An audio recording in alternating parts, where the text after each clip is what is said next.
Une démission de plus dans l'affaire Duhamel. Depuis que Camille Kouchner a levé le voile sur les sombres agissements de son beau-père Olivier Duhamel qu'elle accuse d'inceste dans son livre La Familia Grande, de nombreuses têtes tombent dans le petit cercle proche du politologue. Autant de complices contraints désormais de prendre leurs responsabilités après avoir participé à l'omerta qui régnait autour de cette histoire. Le dernier proche du journaliste, à avoir pris une telle décision, n'est autre que Jean Veil, le fils de Simone Veil. J'ai écrit au président du siècle pour lui faire part de ma démission, a révélé le célèbre avocat à Marianne.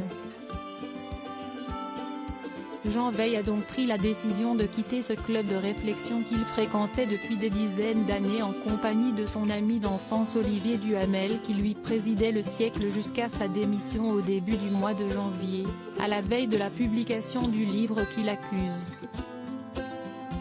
Fondé en 1944, ce fameux club élitiste réunissait une fois par mois des membres triés sur le volet pour un dîner où le but était de débattre sur les sujets d'actualité du moment. Selon Marianne, Jean Veil a confirmé dans sa lettre qu'il avait été mis au courant en qualité d'avocat des agissements de celui qui est aujourd'hui visé par une enquête pour viol sur mineur, entre 2008 et 2011 et qu'il était donc lié par le secret professionnel. Le secret professionnel des avocats est un secret strict, et même si par la suite je n'étais plus son avocat, j'y reste toujours tenu. Dans cette histoire, je n'ai strictement rien à me reprocher, j'ai respecté la loi, s'est défendu l'homme de 73 ans. Avant Jean Veil, s'y Marc Guillaume, ancien secrétaire général du gouvernement, qui avait abandonné son poste au conseil d'administration du siècle. Parmi les autres proches de Olivier Duhamel à avoir dû mettre un terme à leurs fonctions, on peut aussi citer l'ancienne garde des Sceaux, Elisabeth Guigou qui a renoncé à la présidence de la commission indépendante sur l'inceste.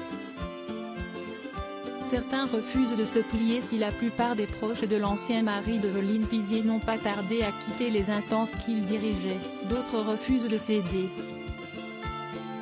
Si est le cas notamment de Frédéric Mion, directeur de Sciences Po qui a pourtant admis avoir été alerté en 2019 des faits reprochés à Olivier Duhamel. Mais à ce jour, il demeure toujours bien en poste et ce malgré la pression. Étudiants et professeurs ne cessent pourtant de demander son départ, lui reprochant d'avoir menti, mais voient leurs sollicitations se heurter au silence du directeur de l'établissement.